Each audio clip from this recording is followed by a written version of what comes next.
کټګوري کې چې خلکو ته لا هم خیمي ویشو، لا هم اومه خوراکي توکي ویشو، د کور ظروف ویشو. دریم قدم په همدغه شپو کې پورته کیږي چې دوی ته د کورونو د جوړښت برخه ده چې هغه سره میاشت لکه څنګه چې په پکتیکا او خوست کې سره میاشت له یو کال نه هم ډېره پاتې شوې ده. تر اوسه پورې هلته خلکو ته کورونه جوړېږي. دغسې په هرات ولایت کې هم تر هغه مودې پورې شتون ولري چې خلک په خپله یوه سرپناه ولري. دا کورونه به د افغاني سرې میاشت په لګښت جوړېږي؟ بالکل ټول کورونه به د افغاني سرې میاشتې په لګښت جوړېږي، اما په دې کې به ډېره برخه هغه مرستې وي چې افغاني سرې میاشتې به له نړیوالو جلب کړي. هرات کې به پاتې شو شرفزی صاحب، تاسې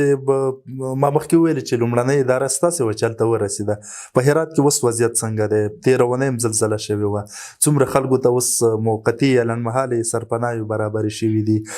ځینو نړیوالو خیریه بنسټونو د مرستې ټټر وهلی دی. عزیزي بانک مشر هم ویلي دي چې 200 خلکو ته به کورونه جوړوي. د افغانستان بېلابېلو ادارو مرسته کړې. که دلته لږ په تفصیل وغږېږي چې مثلا ټوټل څومره مرسته راټوله شوې ده، دا سیستم څنګه دی، چاته کور جوړېږي، د دې باندې که لږ وغږېږي بیا به وروسته تورخم ته راشو. د هرات زلزله ځپلو ته د مرستو اعلان شوې برخه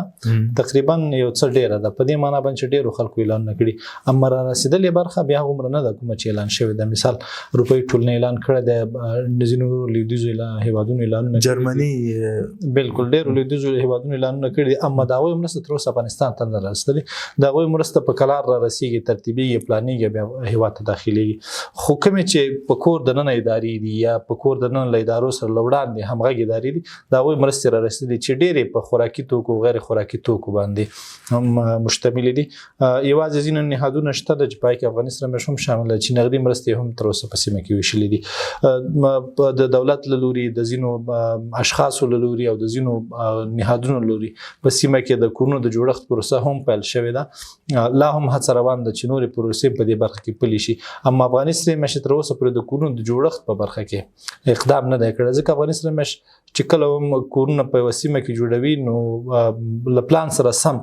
دوی کورونه په داسې یو اندازه جوړوي چې کم از کم دا لسګونه کاله کار وکړي، نو د دې هغه تدارکاتي مراحل چې وي هغه یو څه وخت نیسي. له همدې امله افغاني سرې میاشت سمدستي په دې هڅه کې ده چې دوی ته د کونکسو ترتیب وکړي، د موقتو کوټو،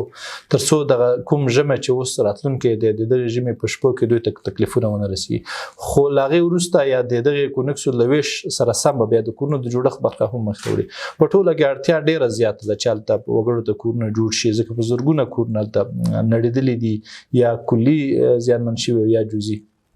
دغه ټول خلک کورونو ته اړتیا لري. افغاني سره میاشت به هغه خلک چې کورونه نه لري هغوی ته د کورونو د جوړښت په برخه کې مرسته وکړي، خو هغه چې کورونه جزئي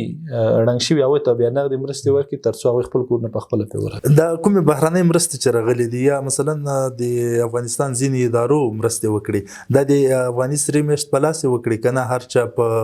په اصطلاح په خپل سر ډول مرستې وویشلې؟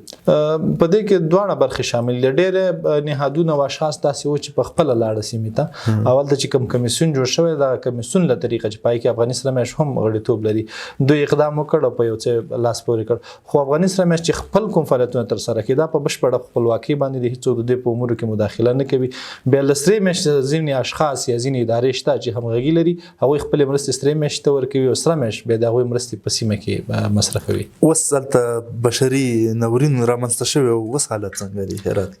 چون ساړه را روان دي، د سړو له وجې لا هم هلته چې کومه اړتیا ده د توکو که د خیمو ده که د نور هر څه لا هم بشپړه شوې نه ده. اړتیا ده چې نور هم زیات څه هلته وشي،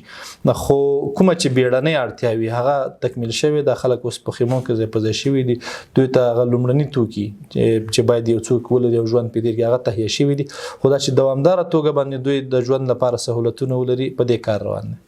شرفزی صاحب تورخم ته به راشو. تقریبا له تېرې یوې میاشتې راهیسې په تورخم کې هم تقریبا بشري ناورین دی. افغاني سرې میاشت هلته تر اوسه څه کړي؟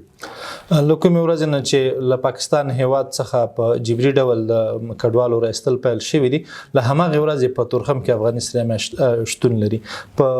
سیمه کې دا مهال د افغاني سرې میاشتې 9 روغتیایي ټیمونه شتون لري او هم ترڅنګ یې هلته لسګونه رضاکاران شته دي چې دوی د روغتیا په برخه کې د خلکو د لاسنیوي په برخه کې خلکو د خدمات عرضه کوي. چون په تورخم کې نهادونه ډیر دي چې هلته مرستې عرضه کوي. افغاني سرې میاشتې تر دا مهاله د روغتیا په برخه تمرکز کړی دی. ژمی نږدې د دغه شپې یخې دي، ماشومان چې کله خیمه ونه لري یا که خیمه ولري ښه سرپناه ونه لري ناروغان کېږي. هم دا ډول د میندو موضوع ده چې په دغسې یو حالت کې د ولادت له موضوع سره مخ کېږي. افغاني سرې میاشتې دوی ته د واکسین په برخه کې، دوی ته د درملنې په برخه کې، دوی ته د ولادت په برخه کې خدمات هلته تر اوسه مهیا کړي دي، ټیمونه شتون لري. اما د توکو د ویش په برخه کې افغاني سرې میاشتې د نورو نهادونو په پرتله تر اوسه پراخ اقدام نه دی کړی. ځینو برخو کې توکي ویشلي دي ځینو کورنیو ته، خو تمرکز په دې روان دی چې دوی ته سرپناوې جوړې شي. تېره ورځ په لغمان ولایت کې د افغاني سرې میاشتې په همکارۍ یو کمپ ایجاد شو چې یوازې افغاني سرې میاشتې پکې 4 خیمې درولې دي. همدا ډول په فراه ولایت کې د افغاني سرې میاشتې لوري وګړو ته مرستې ویشل کېږي، خیمې ورته درېږي. په کندهار سپین بولدک کې هم بیا سلګونو کورنیو ته د افغاني سرې میاشتې له طریقه تر اوسه مرسته ویشل شوې ده او دا بهیر به تر هغې رواني تر څو چې کډوال بشپړ په ځای شوي نه وي. که څه هم دا ستاسې اړوند نه کېږي، په راستانه شوو افغان کډوالو کې دوی څومره کورونه لري، څومره داسې دي چې په افغانستان کې هغه په اصطلاح یو بېسوزمه کم نه لري؟ داسې سروې تر اوسه شوې ده؟ بشپړه سروې تر اوسه پورې شتون نه لري، ځکه هلته لا هم کار روان دی. دغه ټول کډوال چې هېواد ته داخلېږي دوی بایومتریک کېږي، له دوی پوښتنه کېږي چې یو څه لري او که یې نه لري. خو اټکل دا دی چې له نیمایي څخه زیات کډوال داسې دي چې دوی په هېواد کې لازمه سرپناه نه لري چې دوی هلته پکې ځای په ځای شي. په همدغې موخه هڅه روان ده چې دوی ته بېلابېل ښارګوټي په ولایتونو کې، په خپله په تورخم کې، په ننګرهار ولایت کې ایجاد شي او چې دوی په هغې کې میشت کړی شي. د افغاني سره میاشت له تېرو څو کلونو 2 لسیزو راهیسې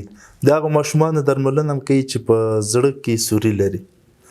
دغه پروسه اوس څنګه روانه ده؟ دغه پروسه تر اوسه پورې ښه روانه ده. د ځینو ستونزو له امله یا د ځینو مشکلاتو له امله درېدلې وه یوه موده، خو تېرې 14 میاشتې بیا داسې وي چې دغه پروسه موږ روانه وساتلی شوه. په افغاني سرې میاشت سره دا مهال له 12,000 څخه زیات د سوري زړه په ناروغۍ اخته ماشومان ثبت دي چې په تېرو 4 میاشتو کې شاوخوا 2200 ماشومان افغاني سرې میاشتې په هېواد کې دننه بېلابېلو روغتونونو ته د درملنې لپاره ورپېژندلي دي. په دوی کې نږدې 1300 ناروغان روغ شوي دي، خپلو کورونو ته ستانه شوي دي، پاتې نورې بیا په روغتونونو کې تر درملنې لاندې دي. سره میاشت هڅه کوي چې له نړیوالو څخه په دې برخه کې مرستې جلب کړي، ځکه د 12,000 ماشومانو تعداد چې له افغاني سرې میاشت سره ثبت دی دا ډېر زیات دی او اټکل داسې دی چې د دې څو برابره نور ماشومان داسې دي چې هغه له افغاني سرې میاشت سره ثبت نه دي، هغه یا خپله ناروغي اصلا دوی تشخیص کړې نه ده او یا د دې وسه تر اوسه دوی نه ده پیدا کړې چې دوی راشي افغاني سرې میاشت سره ځانونه ثبت کړي. نو د سوري زړه په ماشومان په ناروغۍ د اخته ماشومانو شمیر ډېر زیات دی. په له همدې امله د افغاني سرې میاشتې رهبرۍ بیا هڅه کړې، ځینو هېوادونو ته سفرونه کړي دي تر څو د نړیوالو مرستې جلب کړي. په هېواد کې دننه افغاني سرې میاشتې یو روغتون د دې لپاره 50 بستریز روغتون جوړ کړی دی چې په دې شپو کې د تجهیز چارې روانې دي. کله چې دغه روغتون تجهیز شي، عملی موظفه شي، بیا به له هغې وروسته افغاني سرې میاشت د دغو ناروغانو درملنه په خپله کوي. یو وخت داسې و چې هغه ماشومان په زړه کې سوري ولري درملنې لپاره چین، هندوستان او جرمني ته لیږدول کېدل. اوس دا ټول بهیر همدلته هېواد دننه کېږي؟ بالکل ټول ناروغان په هېواد کې دننه تداوي کېږي. اوس هند او چین ته نه لیږل کېږي. البته المان هېواد ته بیا هغه ماشومان لیږل کېږي چې 2 ورځې وړاندې هم دغه بهیر و چې په اور سخت سوځېدلي وي او یا هډوکي داسې میکروبي ناروغي ولري چې په هېواد کې دننه د دوی درملنه ناشونې وي. دغه بهیر هم افغاني سرې میاشتې له المان هېواد سره له تېرو څه باندې 14 کلونو را په دې خوا جاري ساتلی دی چې سره میاشت توانېدلې په دغه موده کې نږدې 4800 ماشومان په المان هېواد کې تداوي کی. اوس مهال د وروستۍ جوپه چې تېره ورځ المان هېواد ته ور وپېژندل شو او نن سهار المان هېواد ته لاړه، په دوی کې 4 تنه وو او همدا نن ورځ بیا 4 تنه نور له المان هېواد څخه بیرته چې روغ شوي وو هېواد ته راوګرځېده. 43 تنه نور بیا په المان هېواد کې لا اوس هم تر تداوۍ لاندې دي چې هغوی کله جوړ شي بیرته به هېواد ته راګرځي. شرفزی صاحب د دې ماشومانو باره کې ویل کېږي ځینې خلک داسې وایي نیوکه دا کوي چې واسطه پکې چلیږي تاسې په دې اړه څه وایي د کومه ماشومانو هغه ماشومان چې زړه سوري ناروغي لري هیڅ کله واسطې ته په افغانستان میاشت کې نه کتل کېږي ډېر کله داسې شوي وي چې یو چا بیا ټینګار کړی وي چې د موږ ماشوم د تداوي شي خو افغانستان میاشت خپل اصولو ته ګوري که دی څومره هم ټینګار کوي د افغانستان میاشت رهبري دا بیرته هماغه څانګې ته ورپېژني چې دوی تشخیص کوي تر څو معلومه شي که چېرته داسې شوي وي چې یو ماشوم ثبت شوی وي بیا د عملیاتو له مودې وړاندې دوی بیا مراجعه کړې وي چې د موږ د ماشوم وضعیت اوس ښه نه دی افغانستان میاشت بیا هغه اړوندې څانګې ته ورپېژندلې وي او هلته بیا ثابته شوي وي چې واقعا دوی چې په سی کټګورۍ کې وي یا په بي کټګورۍ کې اوس د دوی د مرض کچه ا کټګورۍ ته لاړه ده ا کټګورۍ بیا هغه کټګورۍ چې په هغې کې ماشومان د مړینې خطر بیخي زیات وي نو کیدای شي چې دغه ماشوم د حکم پر اساس باندې نوبت رامخ شي تر څو وژغورل شي اما که چېرته مرض تغییر نه وي کړی په خپل حال پاتې وي دا ناممکنه ده چې یو ماشوم دی څوک رامخې ته کړي ځکه چې هلته د یو بل ماشوم ژوند له خطر سره مخ کېږي همدا ډول د المان د چې کوم ماشومان لیږل کېږي هغوی تشخیص بشپړ د المان د ډاکټرانو په لاس کې دی موږ دوی ته کوم لازم سهولتونه چې د هغه ایجادوو دوی ماشومان په خپله ګوري په خپلو شرایطو باندې مخې ته وړي یعنې ان دوی د ناروغانو د کتنې پر وخت د افغانستان میاشتې کارمندان په سیمه کې حضور نه لري په کوم اتاق کې دوی کتل کېږي تر څو ونشي چې یو نفر دوی د یو ناروغ په اړه ټینګار ورسره وکړي هغوی په خپله ګوري او په خپله دا پروسه ته مراحل کوي او مخې ته وړي سره میاشت په ټول هېواد کې لکه وړاندې چې ما یادونه وکړه له 200 څخه زیات روغتیايي مرکزونه لري لومړی قدم دا ده چې دوی دغه روغتیايي مرکز ته مراجعه وکړي او هغلته شته روغتیاپالو سره مشوره وکړي هغوی مستقیم دوی راجع کوي د افغانستان میاشتې مرکزي ریاست که چېرته دوی دغه روغتیايي ټیم ته یا روغتیايي مرکز ته لاسرسی نه لري په هر ولایت کې د افغانستان میاشتې یوه نمایندګي شتون لري چې په هغې کې د دې عمله شتون لري کولی شي هلته مراجعه وکړي هغوی بیا پلازمینه کابل ته معرفي کوي که چېرته بیا داسې وي چې هلته هم مراجعه نشي کوي مستقیم کولی شي پلازمینه کابل کې د افغانستان میاشتې مرکزي ریاست ته مراجعه وکړي دلته د دغې برخې کارکوونکي شته دی چې کله هم هر ناروغ مراجعه وکړي دوی سمدستي روغتونونو ته معرفي کوي معاینات یې کېږي او چې تشخیص شي چې د سوري زړه ناروغي لري نو بیا ثبتېږي مننه د تاسې مخکې خبرو کې ویل چې افغانستان میاشت د تعلیمي پروژې هم لري په افغانستان کې څومره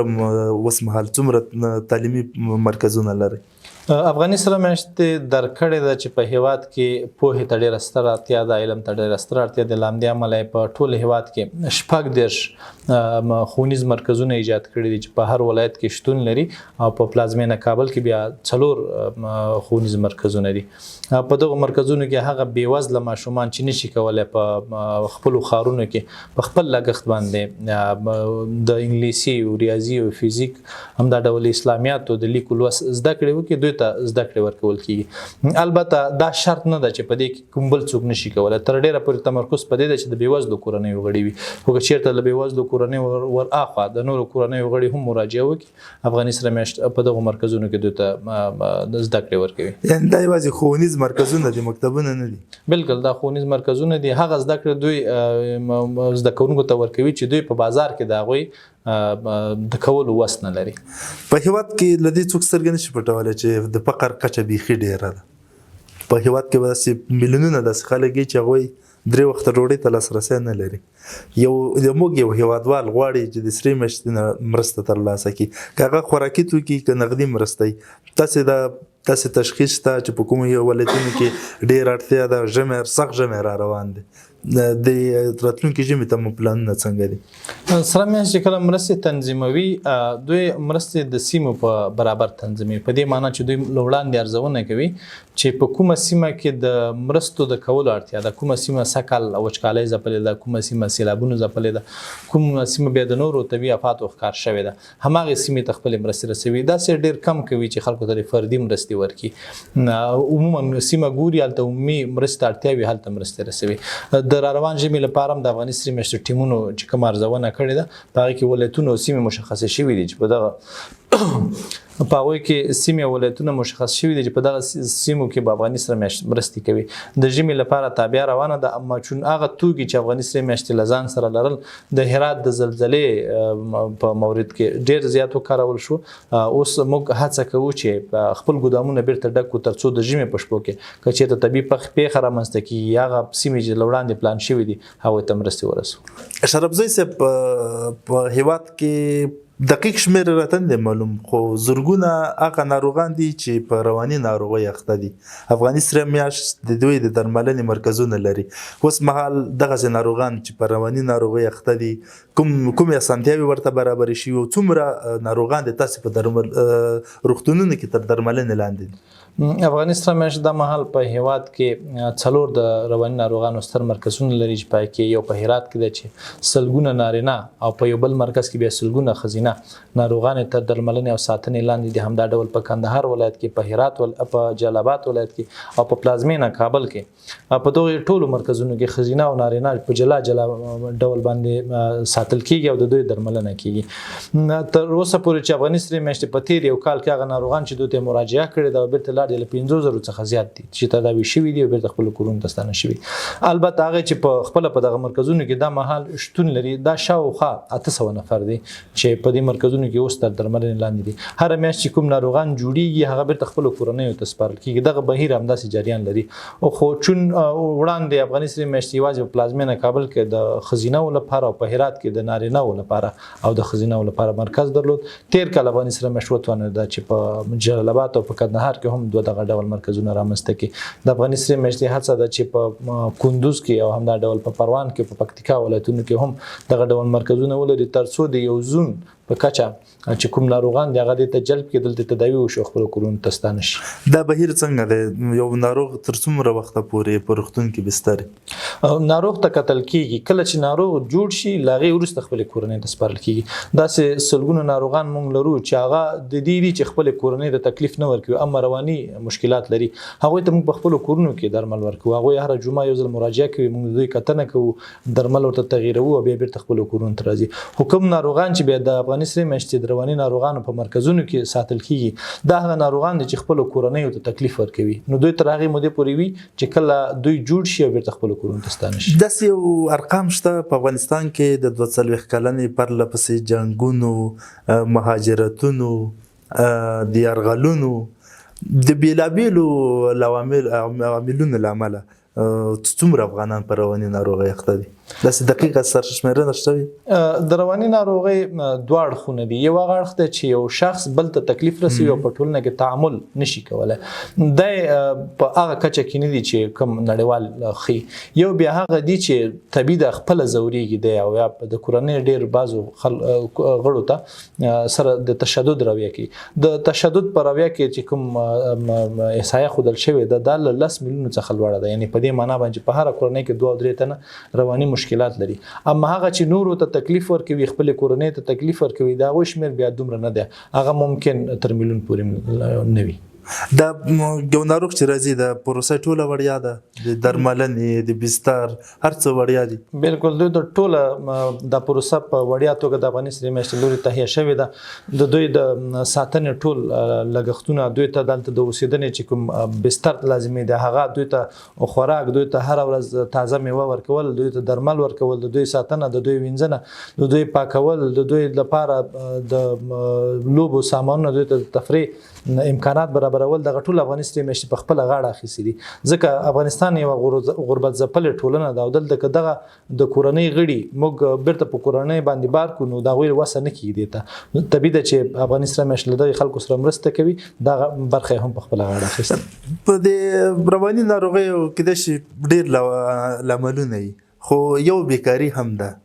افغاني سره میاشت څه په پام کې لري چې یو ناروغ د درملنې وروسته هغه لوستی دی، لیسانس دی، ماسټر دی، د دندې پیدا کولو کې ورسره مرسته کوي که نه بیرته کورنۍ ته سپاري؟ سمدستي داسې کوم بهیر نه لرو چې یو ناروغ جوړ شي او هغه بیا د افغاني سره میاشتې د حرفوي زده کړو په یو مرکز کې حرفوي زده کړې پیل کړي او بیا بیرته خپلې کورنۍ ته وسپارل شي. اما د افغاني سره میاشتې په مرستونونو کې هغه مشمولین چې بېوسه دي او افغاني سره میاشت د 3 کلونو لپاره راوسی لزان سره وسوي هغه ته حرفوي زده کړې ورکوي ترڅو هغه چې کله بیرته ټولنې ته وړاندې کوي دوی دومره څه زده کړي وي چې په خپل لاس د خپل کورنۍ عاید ترلاسه کړي خو هڅه روانه ده افغاني سره میاشت رهبري په دې اړه سکه ډیر زیات کوششونه وکړه چې ټول هغه خلک چې افغاني سره میاشت مراجعه کوي د هغوی لپاره د حرفوي زده کړو زمينه سازي وکړي حرفوي زده کړو کې خلکو ته څه ور زده کوي دا هم بیا دوه برخې لري یو د صنعت برخه ده چې افغاني سره میاشت خپل مشمولین ته د قالین وبدنې د خیاطۍ د ګلدوزي د نجارۍ او ځینې نورې برخې مخې ته وړي یو بیا هغه برخه ده چې یو چاته د موبایل د جوړښت ورکشاپونه ورکوي او هغه ته بیا د موبایل د جوړښت سامان آلات اخلي د دکان ته ورته کوي همدا ډول دوی ته د موټر سایکل چې څوک څنګه موټر سایکل جوړول شي د دې ورکشاپونه ورکوي زده کړې ورکوي بیا دوی ته وسایل اخلي چې دوی کولای شي په دې باندې یو دکان جوړ کړي ځینې دغه سنوري برخې هم شته هر اداره تر شا یو څوک لري افغاني سره میاشت پند د افغانستان اسلامي امارت ورکوي که نه د بهرنیو مرستو باندې ولاړه نه افغانستان د افغاني سره میاشت د اسلامي امارت بودیجوي واحد نه ده ټول لګښت چې افغاني سره میاشت کوي هغه د دوی خپل په ځینو مواردو کې ځینې نهادونه شته چې افغاني سره میاشت ته مرسته ورکوي خو د افغاني سره میاشت ټول لبرخې د نړیوالو تقریبا تر ډیره پورې د نړیوالو په مرستو تمرکز کوي او یو اندازې په خپل هغه لګښت باندې چې د املاکو له طریقه یا د ځانګړې ونې کې د راټولو کړو مرستو له طریقه ترلاسه کړي وي هغه نه ته شرفزی صاحب په افغانستان کې سره صلیب سیف د چلډرن داسې لزګونه نورې موسسې دي همکاري مو سره څنګه ده د افغاني سره میاشت همکاري له ملي ټولنو سره یعنی هغه ټولنې چې په یو هیواد کې د سره میاشت یا سره صلیب رول ادا کوي ډیره ښه په دې برخه کې لاغوي سره تل همغږي لري او ان تر په ډیرو برخو کې ګډ کار کوي خو له نورو نهادونو سره چې هغه بیا د ملي ټولنو رنګ نه لري لاغوي سره د افغاني سره میاشت تر ډیره پورې اړیکې خېری او لاغوي سره هڅه کړې ده چې لاغوي د مرستې ترلاسه کړي او په افغانستان کې وویشي ډیر خصوصا عربي او ترکی نهادونه دي چې افغاني سره میاشت په دې برخه کې لاس ورکړي په هیواد کې اوس مهال لزګونه خیریه بنسټونه دي وګړي د سره درکړي کنه ستونزې د جوړې کړي ل خیریه بنسټونو سره د افغاني سره میاشت تعامل تر ډیره کچه پورې ډیر پیاوړی نه ده ځکه د خیریه بنسټونو چې کوم فعالیتونه تر سره کوي اکثریت په داسې شکل باندې وي چې کمزوري وي یا د خپل توان نه وي نو افغاني سره میاشت هغه خپل کار ته پریږدي تر څو چې هغه وړي اړتیاوي د خلکو پوره کړي په لوی کچه چې کوم اړتیاوي په او کې دغه نهادونو نه کی له همدې عمل افغاني سره مش له هغو نهادونو سره د ګډ کار او د مخکې تک هڅه کوي چې هغه د سترو پیښو ته پوښښ ورکول شي له دغو نهادونو سره هم افغاني سره مش په ډیرو کم برخو کې کار کړي اما په کل کې د نړیوالو نهادونو سره یا له نور لوی نهادونو سره کار کوي یعنی په ځینو ستونزې کې خو یو ګډر کړي داسې نشو ویل چې قوي وګړي افغاني سره میاشت ورکړي ځکه د افغاني سره میاشت خدمات په داسې کچه باندې دا خو د مثلا د دولت په کچه یو اداره د غټه اداره د بنسټ خو به امکانات تر بالکل له همدې عمل افغاني سره میاشت په دوی باندې ډیر غږ ځکه نه دی کړی چې که دوی راوړان نشي او دوی سره کوم امکانات وي هغه د یو څو کورنۍ لپاره افغاني سره میاشت به زرګونو کورنۍ ته سہولتونه ایجادوي نو دوی موږ پرېږدو چې دوی په خپل لاړ شي سیمې ته هغه وړي وړي قضایا تر پوښښ لاندې ونیسي د افغاني سره میاشت امکانات څومره دي سره میاشت چون د دولت بودیجوي واحد نه نه له همدې عمله کوم امکانات چې دوی لري هغه دومره نه دي چې کله هم چیرته پیښه رامنځته شي او دوی د پیښې ته تر خپل وسې پورې یعنی څومره چې اړتیا وي پوښښ ورکړی شي نو بیا هڅه کړې چې خپل امکانات پوره کړي اما په ټولو ولایتونو کې مرکزونه لري په ټولو ولایتونو کې دفترونه لري ګودامونه لري په دوه ګودامونو کې بیا د هر ولایت لپاره کم تر کمه د سلو کورنیو لپاره موږ د بیړنۍ مرستې ځای په ځای کړي وي که چیرته یوه پیښه رامنځته کېږي موږ سره سل بستې خوراکي شتون لري سل بستې بیا د ظروفو شتون لري همداسې خیمې او ډېر څه نور شتون لري چې موږ یې سمدستي سیمې ته رسوو خو په لویو ګودامونو کې بیا د افغاني سرې میاشتې ډېر څه وي چې هغه کله پیښه رامنځته کېږي که چیرته د ولایت کې شته امکانات هغې ته پوښښ ورنه کړی شي بیا له مرکزي ګودامونو انتقالوو خپلو هیوادوالو ته څه پیغام لري افغاني سرې میاشت سره څه ډول مرسته وکړي افغاني سرې میاشت هر کال د میزان د میاشتې له 24 9 څخه بیا تر 13 پورې ځانګړې اونۍ لري. په دغه اونۍ کې د افغاني سرې میاشتې کارکوونکي رضاکاران په ټول هیواد کې کوڅه په کوڅه، سړک په سړک، پوهنتون په پوهنتون، اداره په اداره ګرځي او مرستې راجلبوي. دغه مرستې د سوري زړه په ناروغۍ د اخته ماشومانو د درملنې او د طبي پیښو پر وړاندې د اقداماتو په برخه کې بیرته لګښت کیږي. هیله مو دا ده چې کله چې هم د افغاني سرې میاشتې کارمند د یو چا دروازې ته درېږي، هیڅ کله د ځان لپاره نه درېږي، د بل لپاره درېږي. نو دغه وخت کې د افغاني سرې میاشتې کارمندان ته دوی مرسته ورکړي ترڅو کله چې هم طبي پیښه رامنځته کیږي، افغاني سرې میاشت دومره امکانات ولري چې هغه طبي پیښې ته پر وخت پوښښ ورکولی شي. ډېره مننه شرف زی صاحب، کور مو ده. ژوندي اوسئ، الله مو عزتمن لره.